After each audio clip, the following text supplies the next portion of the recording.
Welcome to AP express. Kadapa జిల్లా దొమ్మర నంద్యాలలో నిర్వహించిన 12వ జాతీయ చేనేత దినోత్సవంలో జమ్మలమడుగు ఎమ్మెల్యే ఆదినారాయణ రెడ్డి, టీడీపీ జిల్లా ఇన్ఛార్జ్ భూపేష్ రెడ్డి పాల్గొన్నారు. నేతన్న నేస్తం కింద ప్రతి చేనేత కుటుంబానికి 25,000 ఆర్థిక సాయం, ఉచిత విద్యుత్ అందిస్తున్నామని ఎమ్మెల్యే ఆదినారాయణ రెడ్డి తెలిపారు. కూటమి ప్రభుత్వంపై వైసీపీ అనవసర విమర్శలు చేస్తోందని భూపేష్ రెడ్డి మండిపడ్డారు.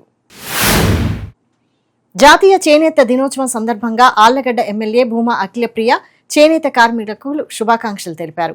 రాష్ట్ర వ్యాప్తంగా 71,536 చేనేత కుటుంబాలకు 179 కోట్ల రూపాయల జమ చేశామని, 50 ఏళ్లు దాటిన వారికి 4,000 రూపాయల పెన్షన్ ఇస్తున్నామని చెబుతూ స్థానికంగా సబ్సిడీపై ముడిసరుకు అందించేలా సీఎం దృష్టికి తీసుకెళ్తానని హామీ ఇచ్చారు. నంద్యాల జిల్లా వెలుగుడుగు పట్టణంలో నిర్వహించిన ఇంటింటికి తెలుగుదేశం కార్యక్రమంలో ఆత్మకూరు ఎమ్మెల్యే బుడ్డా రాజశేఖర్ రెడ్డి పాల్గొన్నారు. కూటమి ప్రభుత్వ 2 ఏళ్ల అభివృద్ధి సంక్షేమ కార్యక్రమాలను ప్రజలకు వివరిస్తూ వారి సమస్యలను అడిగి తెలుసుకున్న ఆయన అర్హులందరికీ ప్రభుత్వ ఫలాలు అందేలా పారదర్శక పాలన అందిస్తున్నామని స్పష్టం చేశారు. మార్కాపురం జిల్లా కంభం చెరువు కట్టపై హరితాంధ్ర కార్యక్రమంలో భాగంగా కంభం సర్కిల్ సీఐ మల్లికార్జున స్థానిక అధికారులు, పోలీసులతో కలిసి మొక్కలు నాటారు. పర్యావరణ పరిరక్షణ, సమయానికి వర్షాలు కురవడంలో చెట్ల ప్రాధాన్యతను వివరిస్తూ నాటిన ప్రతి ఒక్క మొక్కను చెట్టుగా మారే వరకు సంరక్షించాల్సిన బాధ్యత అందరిపై ఉందన్నారు. సుప్రీంకోర్టు ఆదేశాల మేరకు పల్నాడు జిల్లా సత్తెనపల్లిలో mediation for the nation 1K run అవగాహన కార్యక్రమాన్ని సివిల్ కోర్టు జడ్జి నిర్వహించారు. ఈ సందర్భంగా జడ్జి మాట్లాడుతూ కోర్టు కేసుల్లో రాజీ, మధ్యవర్తిత్వం ద్వారా ఇరు పక్షాలకు త్వరితగతిన న్యాయం జరుగుతుందని తెలిపారు. ఈ కార్యక్రమంలో న్యాయవాదులు, విద్యార్థులు పెద్ద సంఖ్యలో పాల్గొన్నారు. తిరుపతి జిల్లా నాయుడుపేట రాజగోపాలపురంలో తాళం వేయని ఇంట్లోకి చొరబడిన ఒక మహిళ 10 సవర్ల బంగారు ఆభరణాలు, 50,000 రూపాయల నగదు, 250 గ్రాముల వెండిని అపహరించుకుపోయింది. బాధితులు నాగార్జున్, రాజు, భువనేశ్వరిల ఫిర్యాదు మేరకు సీసీటీవీ ఫుటేజ్ ఆధారంగా కేసు నమోదు చేసిన పోలీసులు దర్యాప్తు వేగవంతం చేశారు. విజయవాడ శ్రీ దుర్గా మల్లేశ్వర స్వామివారిని దేవాదాయ శాఖ మంత్రి ఆనం రామనారాయణ రెడ్డి దర్శించుకుని ప్రత్యేక పూజలు నిర్వహించారు. రాబోయే దసరా శరన్నవరాత్రి ఉత్సవాల ఏర్పాట్లు, మాస్టర్ ప్లాన్ల పనులపై అధికారులతో సమీక్ష నిర్వహించిన మంత్రి భక్తులకు క్యూలైన్లు, తాగునీరు, పారిశుద్ధ్యం, భద్రత విషయంలో ఎలాంటి లోటుపాట్లు లేకుండా ముందస్తు చర్యలు తీసుకోవాలని ఆదేశించారు. మచిలీపట్నానికి చెందిన వెంపటి అలవేలు మంగమ్మ అనే మహిళను సుప్రీంకోర్టు జడ్జి ఈడీ, ఢిల్లీ పోలీసుల పేర్లతో బెదిరించి సైబర్ నేరగాళ్లు 1.43 కోట్ల రూపాయలు కాజేశారు. మనీ లాండరింగ్ కేసు నమోదైందని, కోర్టులో డిపాజిట్ చేయాలని నమ్మించి డబ్బులు బదిలీ చేయించుకున్న ఈ ఘటనపై బాధితురాలి కుమారుడి సమాచారంతో పోలీసులు కేసు నమోదు చేసి దర్యాప్తు చేస్తున్నారు. విజయనగరం జిల్లా గరుడబిల్లి గ్రామంలో 1.38 కోట్ల రూపాయల నిధులతో నూతనంగా నిర్మించిన సీసీ రోడ్లను మంత్రి కొండపల్లి శ్రీనివాస్ ప్రారంభించారు. అనంతరం గ్రామంలో నిర్వహించిన ఇంటింటికి తెలుగుదేశం కార్యక్రమంలో పాల్గొని ప్రభుత్వం చేపట్టిన వివిధ సంక్షేమ పథకాల కరపత్రాలను ప్రతి ఇంటికి స్వయంగా పంపిణీ చేశారు. పశ్చిమ గోదావరి జిల్లా వీరనాసరం మండలం నవుడూరు గ్రామంలో జరిగిన మీ భూమి మీ హక్కు కార్యక్రమంలో రైతులకు ప్రభుత్వ రాజముద్రతో కూడిన పట్టాదారు పాస్ పుస్తకాలను ఎమ్మెల్యే పులవర్తి రామాంజనేయులు, పీతల సుజాత పంపిణీ చేశారు. రైతులకు తమ భూములపై పూర్తి హక్కులు, భద్రత కల్పించడమే కూటమి ప్రభుత్వ లక్ష్యమని పేర్కొన్నారు. కడప జిల్లా బద్వేలులో పేద మధ్యతరగతి ప్రజలకు తక్కువ ధరకే నాణ్యమైన బియ్యం అందించేందుకు రైస్ మార్ట్ను ఏర్పాటు చేశారు. పట్టణంలోని మార్కెట్ యార్డ్ కాంప్లెక్స్ లో పౌర సరఫరాల శాఖ ఆధ్వర్యంలో ఏర్పాటు చేసిన ఈ రైస్ మార్టును టీడీపీ నియోజకవర్గ ఇన్ఛార్జ్ మంచూరు సత్యనారాయణ రెడ్డి, ఆర్డీఓ చంద్రమోహన్ ప్రారంభించారు. ప్రభుత్వం నిర్ణయించిన ధరలకే బియ్యం విక్రయించేలా అధికారులు పర్యవేక్షిస్తారని తెలిపారు. కర్నూలు జిల్లా ఎమ్మిగనూరులో జాతీయ చేనేత దినోత్సవ వేడుకలు ఘనంగా నిర్వహించారు. చేనేతల అభివృద్ధికి కూటమి ప్రభుత్వం కట్టుబడి ఉందని నేతలు పేర్కొన్నారు. ప్రతి చేనేత కుటుంబానికి నేతన్న భరోసా కింద 25,000 రూపాయలు అమలు చేశామని తెలిపారు. ఎమ్మిగనూరు చేనేతలకు ఉపాధి కల్పించేలా ఎంఎస్ఎంఈ పార్క్ ఏర్పాటు చేస్తామని, చేనేత సహకార సంఘానికి ఎన్నికల ద్వారా కొత్త కమిటీని ఏర్పాటు చేస్తామని వెల్లడించారు. మార్కాపురం జిల్లా అర్ధవీడులో ప్రజా దర్బార్ నిర్వహించారు. ఎంపీడీఓ కార్యాలయంలో కలెక్టర్ విజయ సునీత ఆధ్వర్యంలో జరిగిన కార్యక్రమంలో స్థానిక ఎమ్మెల్యే ముత్తుమల అశోక్ రెడ్డి పాల్గొన్నారు.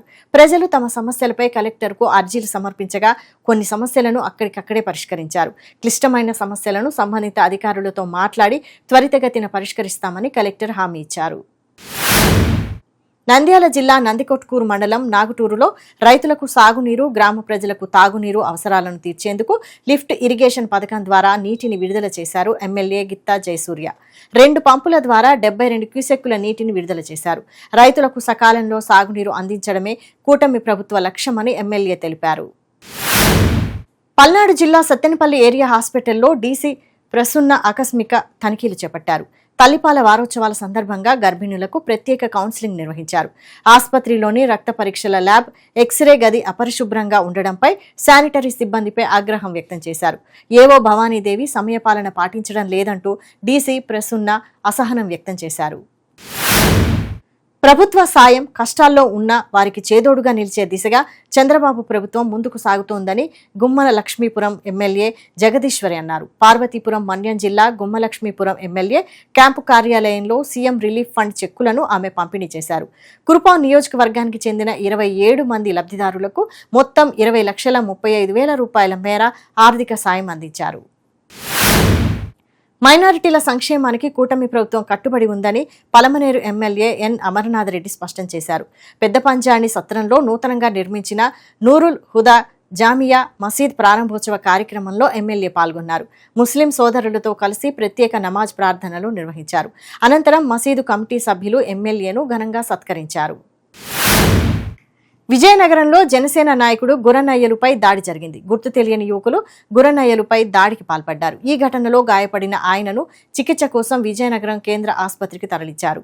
ఘటనపై పోలీసులు వివరాలు సేకరిస్తున్నారు. విజయనగరం జిల్లాలో పోలవరం కాలువ భూసేకరణకు సంబంధించి రైతుల నుంచి అభిప్రాయ సేకరణ చేపట్టారు అధికారులు. బొండవలి మండల కేంద్రంలోని సచివాలయ ఆవరణలో జరిగిన సమావేశంలో ఎకరాకు 50 లక్షల రూపాయల పరిహారం అందిస్తామని అధికారులు తెలిపారు.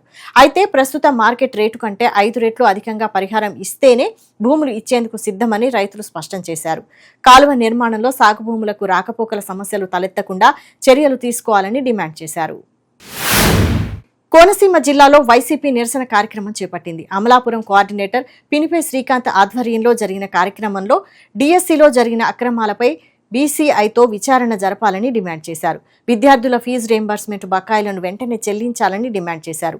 డిఎస్సిలో జరిగిన అవకతవకలకు బాధ్యత వహిస్తూ విద్యాశాఖ మంత్రి నారా లోకేష్ రాజీనామా చేయాలన్నారు. నెల్లూరులో వైసీపీ చేపట్టిన రిలే నిరాహార దీక్షలో ఆ పార్టీ శ్రేణులు అత్యుత్సాహం ప్రదర్శించారు. నిరసన కార్యక్రమంలో పాల్గొన్న నేతలు గోవింద కూటమి పాలన గోవింద అంటూ గోవింద నామాలు ఆలపించారు. ఎమ్మెల్సీ పర్వతరెడ్డి చంద్రశేఖర్ రెడ్డి ఆధ్వర్యంలోనే ఈ వ్యాఖ్యలు చేశారు. దీనిపై హిందూ సంఘాల నేతలు ఆగ్రహం వ్యక్తం చేస్తున్నారు. సోషల్ మీడియాలో ట్రోల్స్ చేస్తున్నారు. ఎన్టీఆర్ జిల్లా జగ్గేపేటలో వైఎస్ఆర్ కాంగ్రెస్ నిరసన చేపట్టింది. ఈ కార్యక్రమంలో వైసీపీ జగ్గేపేట నియోజకవర్గ ఇన్ఛార్జ్ నాగేశ్వరరావు పాల్గొన్నారు. డిఎస్సి పేరుతో నిరుద్యోగ యువత జీవితాలతో కూటమి ప్రభుత్వం చెలగాటమాడుతోందని మండిపడ్డారు. ఉపాధ్యాయ ఉద్యోగాల భర్తీ ప్రక్రియలో చోటు చేసుకున్న అక్రమాలు, అవకతవకలపై సమగ్ర విచారణ జరిపించి బాధ్యులపై కఠిన చర్యలు తీసుకోవాలని డిమాండ్ చేశారు. చంద్రగిరి డిఎస్సి అక్రమాలపై నిరసన సెగలు కొనసాగుతున్నాయి. డిఎస్సి నియామకాల్లో జరిగిన అక్రమాలపై సిబిఐ విచారణ జరిపించాలని డిమాండ్ చేస్తూ వైఎస్ఆర్సీపీ ఆధ్వర్యంలో పలు మండలాల్లో రిలే నిరాహార దీక్షలు చేపట్టారు.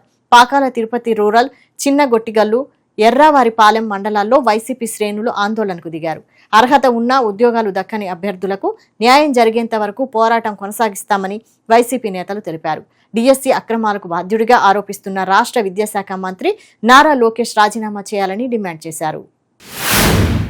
తిరుపతి పట్టణంలో దుండగులు రెచ్చిపోయారు. అన్నమయ్య సర్కిల్లోని సోనో విజన్ మొబైల్ షాప్లోకి చొరబడ్డ దుండగులు 50 యాపిల్ ఫోన్లు, 100 ఇతర కంపెనీలకు చెందిన మొబైల్స్ ఫోన్లు ఎత్తుకెళ్లారు. దీంతో పాటు ఇతర ఎలక్ట్రానిక్ వస్తువులను సైతం చోరీ చేశారు. గమనించిన స్థానికులు పోలీసులకు సమాచారం ఇచ్చారు. ఘటనా స్థలికి చేరుకున్న పోలీసులు కేసు నమోదు చేసి దర్యాప్తు చేస్తున్నారు. విశాఖలోని ఉషోదయ జంక్షన్లో హిడెన్ స్ప్రౌట్స్ మానసిక దివ్యాంగుల ప్రత్యేక పాఠశాలలో హోంమంత్రి అనిత కుమార్తె రేష్మిత జన్మదిన వేడుకలు నిర్వహించారు. దివ్యాంగ చిన్నారులతో ఆప్యాయంగా మమేకమైన హోంమంత్రి అనిత కుమార్తె, కుమారుడు ప్రత్యేక పాఠశాల చిన్నారుల మధ్య కేక్ కట్ చేశారు. చిన్నారులకు స్వయంగా ఆహారం, పండ్లు పంపిణీ చేశారు. ఇవి ఏపీ ఎక్స్ప్రెస్ న్యూస్. చూస్తూనే ఉండండి 99 టీవీ.